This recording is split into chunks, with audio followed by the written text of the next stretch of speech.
Okay, so I'm not interested in generating gushes of self-righteous emotion at the moment. I'm interested in encouraging us all to think, and that can be hard. It's usually uncomfortable, and if you've never felt that you were too stupid to understand something, I would suggest that you've not been trying hard enough. If we are going to change the system as it is, if we're going to do it without violence or our own submission, we've got to understand why people sincerely and passionately believe the opposite of what we believe ourselves. And that's not to deny that there may be some psychopaths out there as well. Okay, so Thomas Sass, the anti-psychiatrist, said that the law of the jungle is eat or be eaten, but in the human world, the law is define or be defined. And there's been a certain amount of that within capitalism, and also it happens in debates. There's narrower definitions of capitalism, wider definitions of capitalism. Some are better or worse than others. Okay. First, capitalism is not neoliberalism, which Adair Turner, the head of the Financial Regulatory Authority, described as a kind of giant 50-year intellectual mistake. Neoliberalism, a kind of extreme rationale for massive deregulation, has its own set of stupidities and evils, which you can separate from the challenges and opportunities of other forms of capitalism. In a survey at the start of the St. Paul's occupation, an occupier called Robin Smith did a survey of about 80-something people that found that only 1/3 of occupiers and visitors there described themselves as anti-capitalist, although they were all pretty certain that capitalism right now isn't working well enough for most of us. We're hearing a lot about the failures of the present economic system, but remember, under capitalism, the population is taller, lives longer, and in many ways, so far, is more prosperous than it was a generation or two ago. Capitalism, basically, is a system which allows people to make their own initiatives to set up an enterprise combining labor and resources, roughly capital, to create a product or service which they can sell in an open market and make a profit on, or make a loss and take the hit, unless, of course, you're a banker. To the average individual, anti-capitalism means focusing all or most of economic power and decision into the hands of the state, or rather a nomenclatura, an elite that runs that state, and it means reducing individual economic power to engage in an open market and make your own decisions. The freedom within socially acceptable limits to choose your own means of economic survival using a regulated but reasonably open market, in my opinion, is part of the economic mix we should be working towards. Not the current economic ecology of PLC mammoths, not a Soviet-style command economy, nor 100% through cooperatives, mutuals, and/or commons. Now, the current cancer within capitalism was germinated by a man called Hayek, who had one good idea, from which he then generated a set of false and toxic conclusions. His one good idea was basically the wisdom of crowds. There is more effective processing capacity in a well-communicating large group than ever there can be in an elite of experts or plutocrats. He was right to believe that information transmission characteristics of certain forms of market can lead to better collective intelligence than action by an ostensibly altruistic or corrupt elite. He was wrong to believe that market transmission or computing power is virtually infinite, although that is pretty much the model they lay on you at uni if you start to study economics. If you want the point hammered through in glorious complexity, I recommend 500 pages by Eric Beinhofer, an ex-McKinsey man grazed out to Oxford.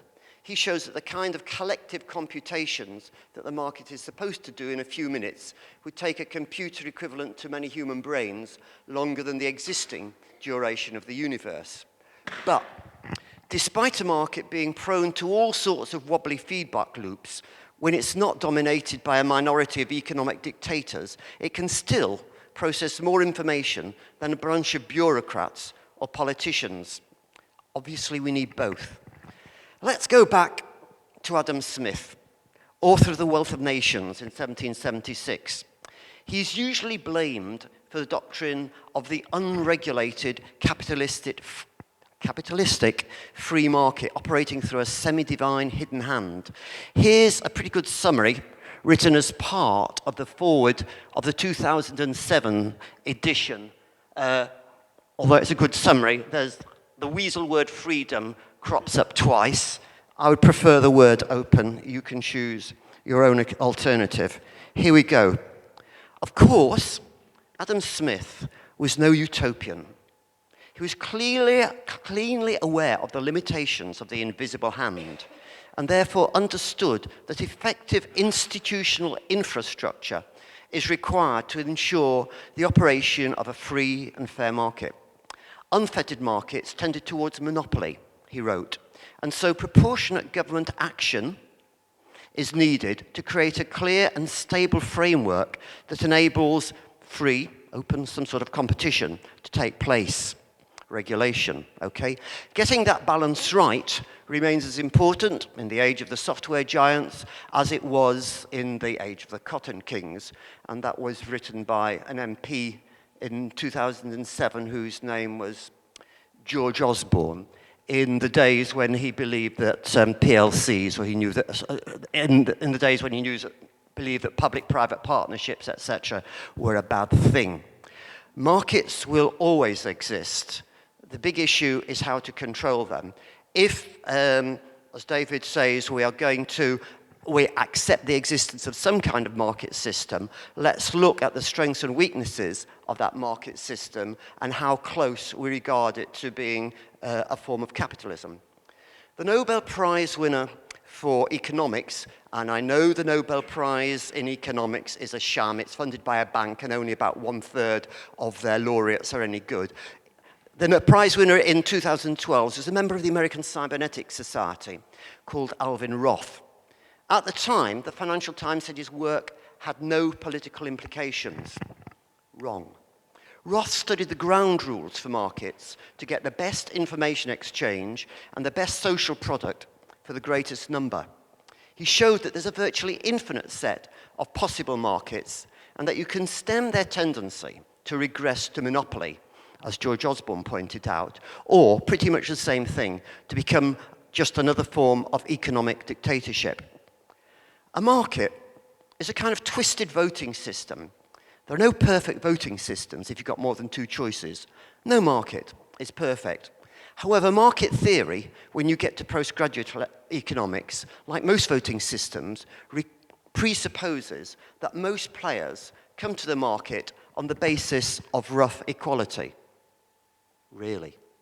That's what conventional economic theory that most of the justification market is based on says it works when we're all roughly the same amount of economic power, which is not, an automatically stable system.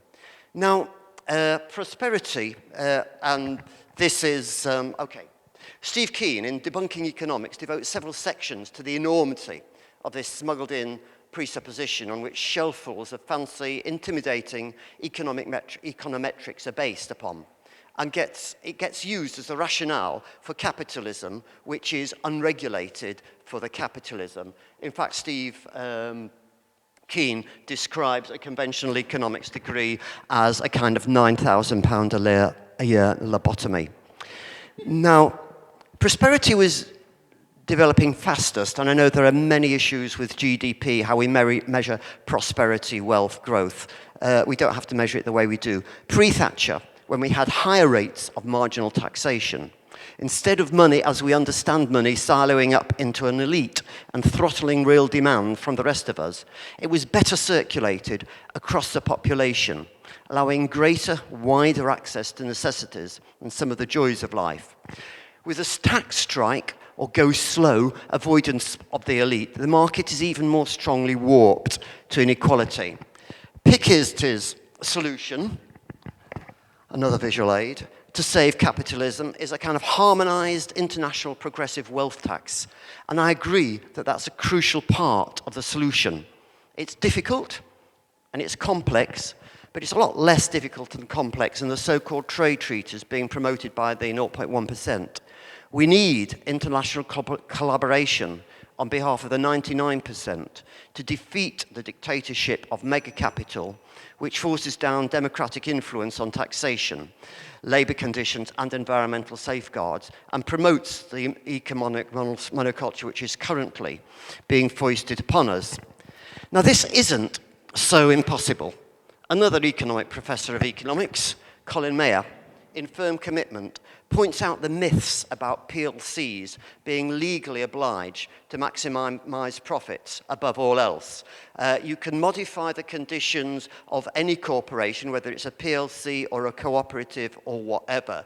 There's several pages in the Harvard Business Review from a few years ago. Although lawyers have claimed they're legally obliged to maximize profits above all else, it's untrue, and that's the case in American law and 2006, I believe, British law as well. We have allowed the system to be defined by mega capital or mega finance. The Bank of International Settlements, that's the evil bank of evil central banks, Cicchetti and Karoubi, pointed out a couple of years ago, the larger the finance sector, beyond a certain point, the slower the economic growth, and we can refine that term, it doesn't have to be growth in the use of resources, of the rest of the economy. At the moment, we've got an economic system which transfers wealth from the 99% to the 0.1% or whatever. We need to design, harmonize, create